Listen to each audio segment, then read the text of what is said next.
गुरु श्री रमन महर्षि सिद्धियाँ और दर्शन। ध्यान के कुछ अद्भुत प्रभाव होते हैं। देवों के दर्शन, दूरदर्शन, मन से संदेश भेजना इत्यादि अति प्राकृतिक शक्तियों की प्राप्ति हो सकती है। इन दोनों को स्वेच्छा से उत्पन्न किया जा सकता है। इष्ट देवता भी मनों में आकृति पर भक्ति से तथा उनके दर्शन की इच्छा से एकाग्रता की जाए तो दर्शन हो सकते हैं। योग के विशेष अभ्यासों से सिद्धियां प्राप्त होती हैं। पतंजलि की प्रशिष्ट कृति योग सूत्र में कुछ अभ्यासों की सूची दी गई है, जिनसे 8 सिद्धियां प्राप्त होती हैं, जिनमें अदृश्य होने से लेकर पानी पर चलने तक की सिद्धियां शामिल हैं। श्री रमन अपने भक्तों को दर्शन या सिद्धि के लिए प्रयत्न करने की सलाह नहीं देते थे। वे कहते कि ये सब मन की उपज हैं और आत्म साक्षात्कार में विघ्न रूप हैं, सहायक नहीं हैं। वे इस बात का स्वीकार करते थे कि यदि दर्शन अपने आप होने लगे तो प्रगति का लक्षण है, लेकिन साथ साथ यह भी कह देते थे कि वे केवल अस्थायी मानसिक अनुभव हैं, आत्म अनुभव से निम्न कक्षा के हैं। यदि सिद्धियां अपने आप प्रकट होने लगे तो भी उनमें आसक्त होने से उत्पन्न होने वाले भय का ब्यौरा देकर वे कहते कि ये शक्तियां अहंकार के उन्मूलन के बजाय उसे और भी पुष्ट करती हैं। वे ऐसा भी कहते कि सिद्धियों की इच्छा और आत्म दर्शन की इच्छा परस्पर विरुद्ध है। आत्मा सबसे अधिक निकट है एवं शाश्वत सत्ता है, जबकि सिद्धियां बाहरी हैं। सिद्धियां प्रयत्न से प्राप्त होती हैं, आत्मा नहीं। मन को जीवित रखकर सिद्धियां प्राप्ति की जाती हैं। आत्मा मनोनाश होने पर प्राप्त होता है। अहंकार के रहते ही सिद्धियां प्रकट होती हैं। आत्मा अहंकार से पर है और अहंकार के उन्मूलन के पश्चात ही अनुभव गोचर होता है। प्रश्न: मैंने कुछ समय पूर्व ही भगवान से कहा था कि जब मैंने हिंदू धर्म स्वीकार किया उस समय के दौरान मुझे शिव का दर्शन हुआ था। कुर्तालम में इस प्रकार का अनुभव फिर से हुआ। ये दर्शन क्षणिक होने पर भी आनंददायक होते हैं। मैं यह जानना चाहती हूँ कि उनको कैसे स्थायी बनाया जाए। शिव के बिना चारों ओर जो भी दिखता है उसमें जीवन नहीं है। उनके स्मरण में मुझे बहुत आनंद मिलता है। कृपया बताएं कि मेरे लिए ऐसा दर्शन शाश्वत कैसे बन सकता है। उत्तर: आप शिव दर्शन की बात कहती हैं। दर्शन हमेशा किसी वस्तु का होता है जिससे उसे देखने वाले का अस्तित्व सूचित होता है। दर्शन का मूल्य उसके दृष्टा के समान है, अर्थात दर्शन स्वरूप दृष्टा के स्तर पर होता है। दर्शन से अदर्शन भी सूचित होता है और जो कुछ दिखाई देता है वह अवश्य अदृश्य भी हो जाता है। कोई दर्शन शाश्वत नहीं हो सकता, जबकि शिव शाश्वत है। दर्शन दृष्टा को सूचित करता है। दृष्टा आत्मा के अस्तित्व का इनकार नहीं कर सकता। एक भी क्षण ऐसा नहीं है जब चेतन आत्मा का अस्तित्व न हो, और दृष्टा चेतना से अलग नहीं रह सकता। यह चेतना शाश्वत सत्य केवल सत्ता है। वह दर्शन की तरह अपनी आँखों से अपने आप को नहीं देख सकता। इस कारण क्या अपने अस्तित्व का इनकार करता है? नहीं। इसलिए प्रत्यक्ष का अर्थ देखना नहीं होना है और होने का अर्थ अनुभव करना है। अतः मैं हूँ, वह मैं हूँ, मैं शिव हूँ। उसके बिना कुछ भी नहीं हो सकता। सबका अस्तित्व शिव में और शिव के कारण है। इसलिए अनुसंधान कीजिए, मैं कौन हूँ। अंदर गहराई में निमग्न बनिए और आत्मा बनकर रहिए। शिव सद्वस्तु है, उसके दर्शन बार बार हों ऐसी अपेक्षा मत रखिए। आप जिन वस्तुओं को देखती हैं उनमें और शिव में क्या अंतर है? शिव दृष्टा दृश्य दोनों हैं। आप शिव से अलग नहीं हो सकती, क्योंकि हर स्थल और पल में शिव मौजूद है। अतः अभी और यहाँ भी और अनुभव गोचर है। यदि आप सोचती हैं कि आपको शिव का अनुभव नहीं है तो आप गलत सोचती हैं। शिव के अनुभव में यही विघ्न है। इस विचार का भी त्याग कीजिए और साक्षात्कार हाजिर है। प्रश्न, हाँ, लेकिन मैं ऐसा कैसे यथासंभव जल्दी कर सकती हूँ? उत्तर, यह साक्षात्कार में विघ्न है। क्या कोई व्यक्ति शिव से अलग हो सकता है? इस समय भी वे आप हैं, समय का सवाल नहीं है। यदि असाक्षात्कार का एक भी क्षण हो तो साक्षात्कार का प्रश्न उत्पन्न हो सकता है, लेकिन सत्य यह है कि आप शिव से अलग नहीं हो सकती। शिव पहले से ही साक्षात हैं, हमेशा प्रत्यक्ष हैं, कभी भी अप्रत्यक्ष नहीं हैं। प्रश्न, मैं श्री कृष्ण का साक्षात्कार करना चाहता हूँ, इसके लिए मुझे क्या करना चाहिए? उत्तर, श्री कृष्ण के बारे में आपका क्या ख्याल है और साक्षात्कार से आप क्या समझते हैं? प्रश्न, श्री कृष्ण मेरा मतलब वृंदावन में रहने वाले से है और मैं गोपियों की तरह उनको देखना चाहती हूँ। उत्तर, आप समझते हैं कि वे एक मनुष्य थे अथवा मनुष्य की आकृति के साथ एक रूप थे, अमुक के पुत्र थे, जबकि स्वयं उन्होंने कहा था, मैं सब प्राणियों के हृदय में रहता हूँ तथा सबका आदि मध्य और अंत हूँ। वे जैसे सब में हैं वैसे आप में भी अवश्य होने चाहिए। वे आपके आत्मा अर्थात आत्मा के आत्मा हैं। अतः यदि आप इस आत्मा का साक्षात करें तो आपको श्री कृष्ण का साक्षात्कार होगा। आत्मा का तथा श्री कृष्ण का सीधा साक्षात्कार भिन्न नहीं हो सकता। फिर भी आपकी बात मान्य भी रखें तो आपको कृष्ण के समक्ष पूर्ण आत्मसमर्पण करना चाहिए और साक्षात दर्शन देने की बात उन पर छोड़ देनी चाहिए। प्रश्न, श्री राम कृष्ण परमहंस की तरह ईश्वर से बात करना संभव है? उत्तर, जब हम एक दूसरे से बात कर सकते हैं तो उसी तरह ईश्वर से बात क्यों नहीं हो सकती? प्रश्न, तो हम क्यों ऐसा नहीं कर सकते? उत्तर, इसके लिए विशुद्धि, मनोबल तथा ध्यान अभ्यास आवश्यक है। प्रश्न, क्या इन शर्तों को पूरा करने पर ईश्वर प्रकट होता है? उत्तर, ऐसा प्रकटीकरण आपकी सत्यता के समकक्ष है।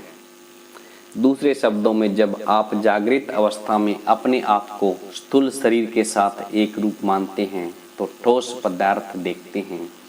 स्वप्न में सूक्ष्म शरीर के साथ तादात्म्य करके मानसिक स्तर पर होते हैं, तब आप उतने ही सूक्ष्म पदार्थों को देखते हैं। नींद में तादात्म्य नहीं होता, तब आप कुछ नहीं देखते।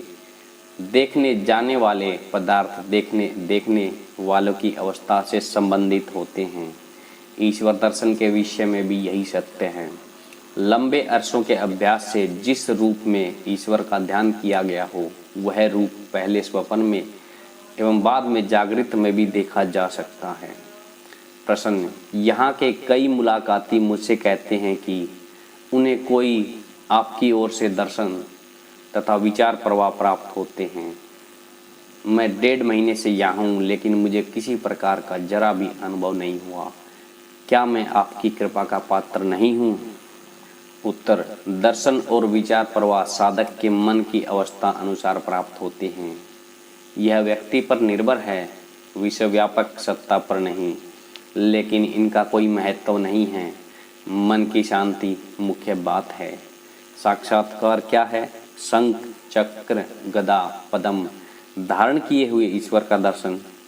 यदि इस रूप में ईश्वर का दर्शन हो भी जाए तो भक्त का अज्ञान कैसे नष्ट होगा? शाश्वत अनुभव ही सत्य होना चाहिए।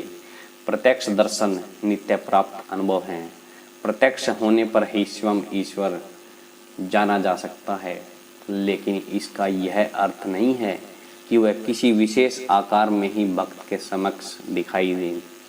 अनुभव जब तक शाश्वत न हो, उससे कोई प्रयोजन सिद्ध नहीं होता। क्या चतुर्भुज ईश्वर का दर्शन शाश्वत अनुभव है? वह नश्वर और भ्रामक है। दृष्टा अवश्य होना चाहिए। यह दृष्टा ही शाश्वत एवं सत्य है। ईश्वर चाहे करोड़ों सूर्य के प्रकाश सा दिखे, क्या यह प्रत्यक्ष है? ऐसे ईश्वर दर्शन के लिए मन तथा नेत्र चाहिए। यह अप्रत्यक्ष ज्ञान है, जबकि दृष्टा सीधा अनुभव है। दृष्टा ही प्रत्यक्ष है। प्रश्न, लोग बैकुंठ, कैलाश, इंद्रलोक, चंद्रलोक आदि स्वर्गों की बात करते हैं, क्या वस्तुतः इनका अस्तित्व है? अवश्य आप आश्वस्त रह सकते हैं कि उनका अस्तित्व है। वहाँ भी मेरे जैसा कोच पर बैठा हुआ स्वामी और उनके सम्मुख शिष्य बैठे होंगे। वे कुछ पूछेंगे और कुछ जवाब देगा। सब कुछ कम या अधिक इस तरह का ही होगा, लेकिन इससे क्या?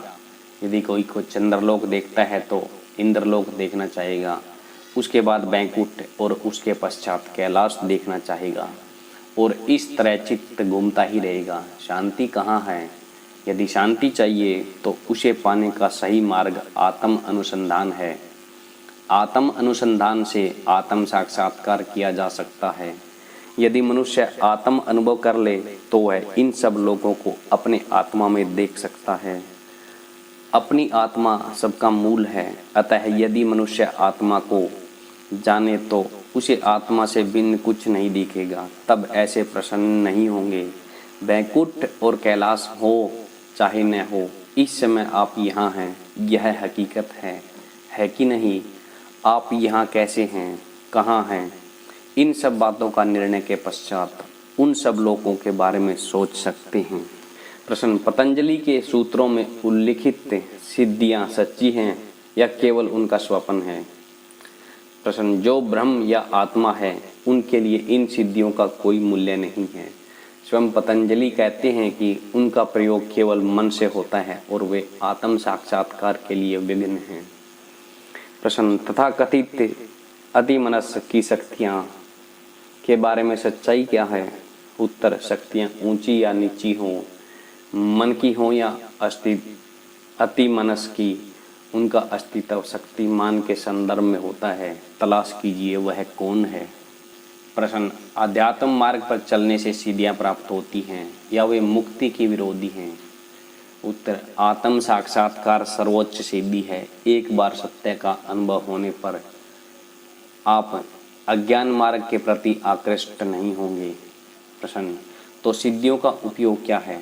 उत्तर, सिद्धियां दो प्रकार की होती हैं। उनमें से एक प्रकार की सिद्धियां आत्म साक्षात्कार के मार्ग में अवरोध सिद्ध हो सकती हैं। कहा जाता है कि मंत्र से, रहस्यमय शक्ति वाले औषध से, उग्र तप से और विशेष प्रकार की समाधि से सिद्धियां प्राप्त होती हैं, लेकिन वे आत्मज्ञान के साधन नहीं हैं, क्योंकि उनको प्राप्त करके भी आप अज्ञान में डूबे रहते हैं।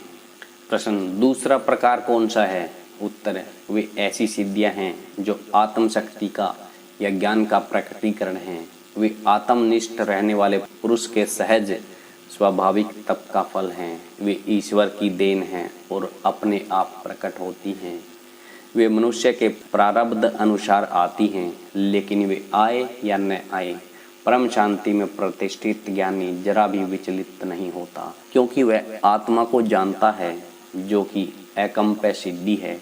ये सिद्धियां प्रयत्न से नहीं मिलती। जब आप आत्मनिष्ठ होंगे तब जानेंगे कि ये सिद्धियां क्या हैं। प्रश्न, ज्ञानी दूसरों को आत्म साक्षात्कार कराने के लिए सिद्धियों का प्रयोग करता है या उसकी आत्मनिष्ठ होना मात्र पर्याप्त है? उत्तर, अन्य सब सिद्धियों की तुलना में उसकी आत्मनिष्ठा का प्रभाव कहीं अधिक शक्तिशाली है। यद्यपि सिद्धियां कई प्रकार की होती हैं और उन सब में ज्ञान सर्वोपरि है, क्योंकि दूसरी सिद्धियां जिन्होंने प्राप्त की हैं वे भी ज्ञान की इच्छा रखते हैं। जिसने ज्ञान प्राप्त किया है वह अन्य सिद्धियों की कामना नहीं करेगा। अतः मनुष्य को केवल ज्ञान की अभिप्सा होनी चाहिए। यद्यपि ये सिद्धियां वे जिनके पास नहीं हैं उनको बड़ी आश्चर्यकारक लगती हैं, फिर भी वे अस्थायी हैं। अनित्य की कामना करना निरर्थक हैं। ये सारे आश्चर्य एक अविकारी आत्मा में सदा उपस्थित रहते हैं, स्वेच्छा से अपने आप को देने के लिए तैयार तथा सर्वरूप ईश्वर से सिद्धियों की याचना करना ऐसा जैसे कोई सब कुछ देने के लिए उद्यत उद्धार पुरुष से कांजी की याचना करें। पराभक्ति की प्रज्वलित ज्वाला से प्रदीप्त हृदय में सभी सिद्धियां एकत्रित हो जाती हैं। परमात्मा के पवित्र चरणों के दास बन चुके हृदय से भक्त कभी भी सिद्धियों की कामना नहीं करेगा। जानना चाहिए कि मोक्ष मार्ग का अनुसरण करने वाले साधक सिद्धियों की इच्छा को यदि हृदय में स्थान देते तो उनका बंधन और भी दृढ़ हो जाता और अहंकार बलवत्तर हो जाता। आत्म सिद्धि पूर्णता है, मुक्ति की तेजस्विता है, सत्य ज्ञान की प्राप्ति है, जबकि अनिमति सारी सिद्धियां मूढ़ मन की भ्रांति कल्पनाएं हैं। लोग तथाकथित सिद्धियों से भी अधिक चमत्कारिक घटनाएं देखते हैं, फिर भी उन्हें सिर्फ इसलिए आश्चर्य नहीं होता कि वे हर रोज घटती हैं। मनुष्य का जन्म होता है तब वह इस बिजली के बल्ब से अधिक बड़ा नहीं होता, लेकिन वह बढ़कर एक बड़ा कुश्तीबाज, पहलवान, विश्व प्रसिद्ध कलाकार, वक्ता, राजनेता, संत या ज्ञानी बनता है। लोग इसे चमत्कार नहीं मानते, लेकिन यदि कोई मुर्दे से कुछ बुलवाए तो वे अधिक आश्चर्यचकित हो जाते हैं। प्रश्न, मैं आध्यात्म मार्ग में पिछले 20 सालों से रस ले रहा हूँ, लेकिन मैंने दूसरों की तरह कोई नया अनुभव नहीं प्राप्त किया। मैंने दूरदर्शन, दूर श्रवण इत्यादि शक्तियाँ प्राप्त नहीं की। मुझे ऐसा लगता है जैसे मैं इस शरीर कारागार में बंद कर दिया गया हूँ, इससे अधिक कुछ नहीं। उत्तर, यह ठीक है। सत्य केवल एक है और वह आत्मा है। दूसरा सब कुछ उसमें है, उसके द्वारा तथा उसी का प्रकटीकरण है। दृष्टा, दृश्य तथा दर्शन सब कुछ केवल आत्मा है। आत्मा को अलग रखकर कोई देख या सुन सकता है?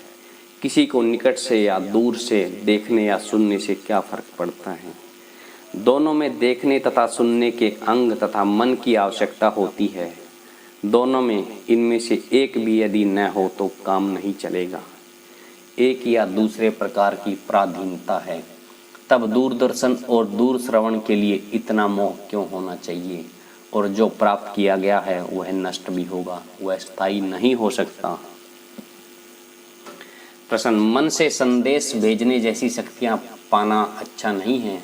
उत्तर, मनुष्य को दूर से देखने और सुनने के लिए रेडियो और टेलीपैथी समर्थ बनाते हैं। ये एक हैं, देखना या सुनना। सुनने वाले के लिए दूसरे या निकट से सुनने में कोई फर्क नहीं पड़ता। मुख्य श्रोता करता है। श्रोता या कर्ता के बिना देखना सुनना शक्य नहीं। ये मन के कार्य हैं, इसलिए सिद्धियां केवल मन में हैं। वे आत्मा का स्वभाव नहीं, जो स्वाभाविक नहीं बल्कि प्राप्त किया गया है, वह स्थायी नहीं हो सकता, इसलिए प्रयत्न के काबिल नहीं। सिद्धियों का अर्थ विस्तारित शक्तियां हैं। सीमित शक्ति वाला मनुष्य दुखी है, अतः वह शक्तियों को विस्तारित करना चाहता है जिससे वह सुखी हो। लेकिन सोचिए, क्या ऐसा होगा? यदि सीमित दर्शन शक्ति से वह दुखी है तो इस शक्ति को विस्तारित करने से वह उतनी मात्रा में अधिक दुखी नहीं होगा। सिद्धियां किसी के लिए भी सुखप्रद नहीं होंगी, बल्कि अधिक दुखप्रद होंगी। और ये सिद्धियां किसके लिए हैं? सिद्ध पुरुष इन सिद्धियों का प्रदर्शन करना चाहता है जिससे दूसरे उसकी कदर कर सकें। वह माननीय बनना चाहता है। यदि ऐसा नहीं हुआ तो वह दुखी हो जाएगा। उसकी कदर करने वाले दूसरे चाहिए और संभवतः उससे अधिक ऊंची शक्तियों वाला कोई दूसरा सिद्ध उसे मिल सकता है। इससे द्वेष उत्पन्न होगा जो दुखदायी बनेगा। एक सिद्धि अपने से अधिक सिद्धि वालों से मिल सकता है और ऐसा संभवित क्रम तब तक चल सकता है जब तक एक सिद्ध ऐसा आयोग जो पल भर में सब कुछ उड़ा देगा। ऐसा सर्वोच्च सिद्ध ईश्वर या आत्मा है। सच्ची सिद्धि कौन सी है? ऐश्वर्य बढ़ना या शांति? जो शांति में परिणत हो वह सर्वोच्च सिद्धि है।